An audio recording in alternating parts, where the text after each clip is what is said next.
Biye tarata ye joué kalo tile 18 san 2023 aw bisimila Mali kunnafoni jabarani kan bamanankan kunnafoni kɛnɛ kan.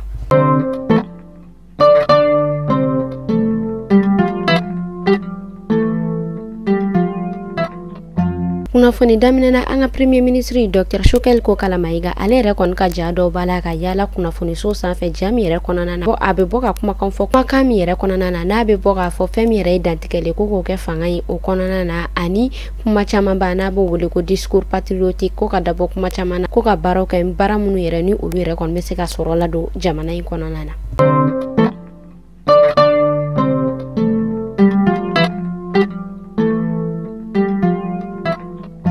Mese Aluseni Sanu ale yɛrɛ kɔni bɔla ka ɲɔgɔn in bakɛ tɛnɛndon joué kalo tile 17 san 2023 kɔnɔna na ɲɔgɔn min na a y'a tɛmɛnɛ a n'a baara ɲɔgɔn ni ɲɔgɔn cɛ ɲɔgɔn in yɛrɛ kɔnɔna na a bɔla ka kuma fɛn min ye san 2024 o musakaw jalatigɛli ye.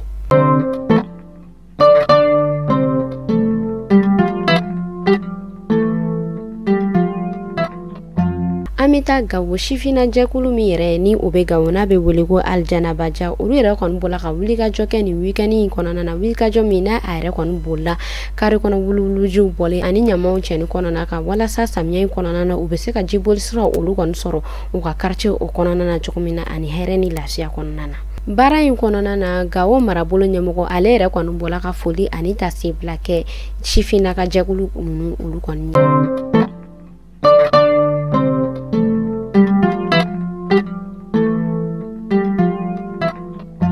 An bɛ taa a sɔngo kɛrɛnkɛrɛnnenya la Fafakaw fɛ yen nɔ an ka fanga tigilamɔgɔ minnu ni olu yɛrɛ ka baara yɔrɔ bɛnnen n'o ye ma u yɛrɛ kɔni bɔla ka banbagaci mɔgɔ 48 olu de minɛ ani bolodaminɛw motow ani marifaw ani kɛlɛkɛfɛn cɛjuguw ni olu yɛrɛ kɔni tun bɛ fɛ ka u kunda a sɔngo kan.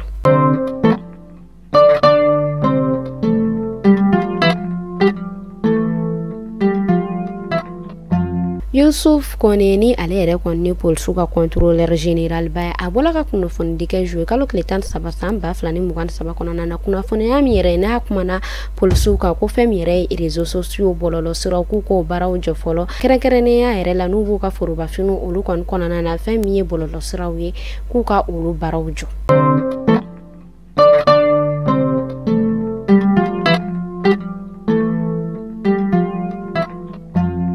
Amita Kita kunnafoniya yɛrɛ y'a yira k'a fɔ olu ka muso furulen kura n'u olu yɛrɛ kɔni b'a la ka tunu ni wagati damadɔ yɛrɛ kɔnɔna na dɔgɔkun tɛmɛnen kunnafoniyaw dila k'a fɔ muso furulen kura dɔ yɛrɛ kɔni kun bɛ yen nɔ ni ale yɛrɛ kun bɔla k'a kunda sugu kan fo ka taa se an bɛ waati min na i n'a fɔ bi kunnafoniya yɛrɛ ma sɔrɔ ale yɛrɛ kɔni na.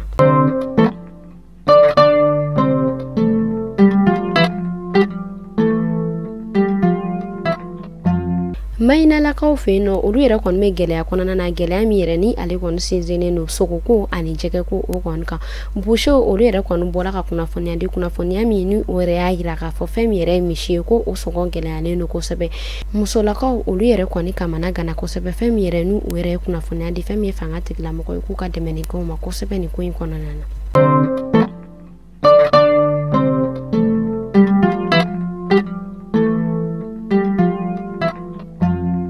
Kunnafoni kuncɛla an bɛ taa Israel Benjamin Netanyahu ni ale yɛrɛ kɔni Israel premier ministre a bɔla ka sɛbɛnci sɛbɛn min yɛrɛ kɔnɔna na n'a nisɔndiyalen don kosɛbɛ ani ka tasebila kɛ baaraɲɔgɔnya min ni o yɛrɛ kɔni ni o bɛ ka tɛmɛ o ni Maroc ni ɲɔgɔn cɛ.